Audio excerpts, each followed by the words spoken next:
Bonjour à tous et bienvenue dans notre guidance thérapeutique de la semaine, notre cher rendez-vous toujours tiré des cartes psy de Catherine la psy, illustrée par Psy-Image.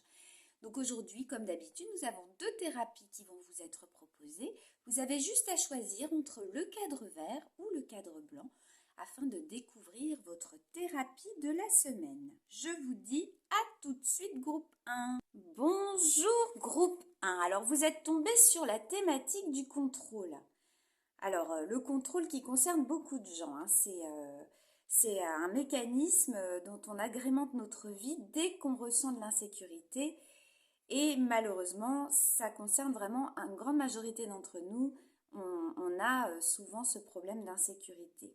Et l'insécurité, c'est vraiment le résultat des traumatismes de nos moments de vie où on a ressenti des émotions qui étaient tellement intenses que notre cerveau, il n'a pas pu les réguler. Donc la sécurité, c'est un des premiers besoins humains sur le plan biologique. C'est quelque chose de primordial. Et quand elle n'est pas là, on met tout ce qu'on peut en place pour nous sécuriser et ça passe par remettre du contrôle dans sa vie.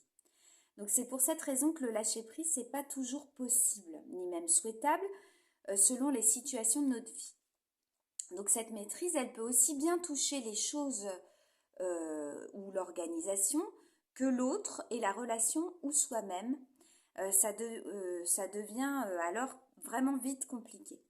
Et il arrive que ce contrôle, il devienne non plus une aide ni un soutien, mais vraiment un enfermement. Et on laisse alors plus aucune place à l'inconnu. Notre fonctionnement n'a plus de souplesse et l'anxiété, elle pointe dès qu'on n'est plus en parfait contrôle d'une situation. Alors, ce qui est très problématique, parce que c'est impossible, évidemment, de tout contrôler. Donc, c'est intéressant de se poser la question de la place que prend le contrôle dans votre vie, groupe 1. Est-ce que vous savez improviser ou est-ce que vous vous laissez toucher par l'inattendu? Si ce n'est pas le cas, est-ce que c'est pour équilibrer un sentiment d'insécurité? Et si c'est le cas, est-ce que c'est agréable pour vous? Est-ce que vous pourriez contrôler moins de choses dans votre vie? Et les personnes, est-ce que vous tentez aussi de les contrôler? Et si c'est le cas, dans quel but vous faites ça? De quoi est-ce que vous vous protégez en essayant de contrôler les choses ou les autres? Voilà, groupe 1, une thématique qui, je pense, concerne une grande majorité d'entre nous. La plupart des gens qui viennent me voir en consultation, ils ont ce problème d'insécurité à la base. Donc, vous voyez, c'est tombé.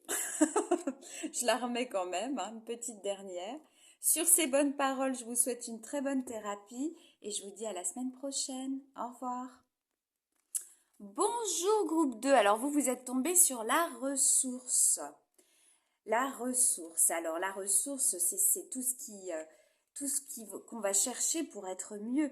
Quand on se sent pas bien, on a parfois le sentiment que tout joue contre nous. Le temps, la malchance, les gens, notre humeur bougonne, le climat, les crottes de chiens qui se postent sous nos pieds, etc., etc. Bon, donc face à ces situations, on peut mobiliser ce que l'on appelle des ressources. C'est ces petites choses sur lesquelles on peut s'appuyer et qui nous aident dans les moments de galère.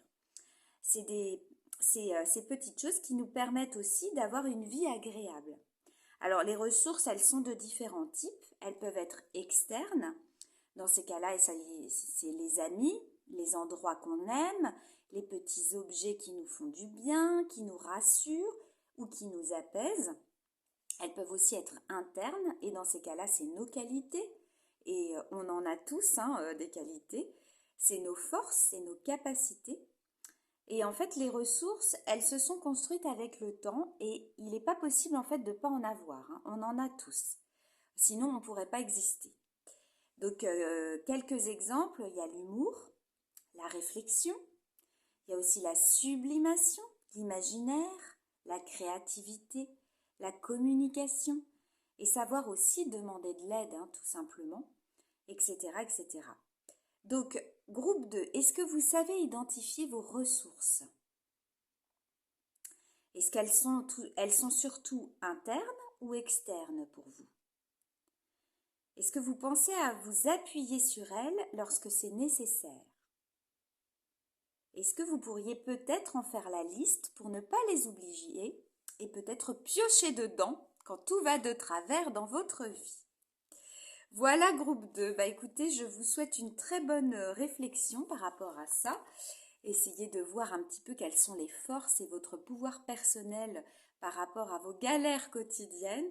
Et c'est vrai que ça fait du bien de se les mettre en avant et peut-être de les lister comme il est conseillé de le faire là en fin de questionnaire pour pouvoir aller piocher en effet dedans. Vous avez vos outils thérapeutiques à vous, donc n'hésitez pas à les utiliser. Je vous souhaite une excellente journée et je vous dis à la semaine prochaine. Au revoir.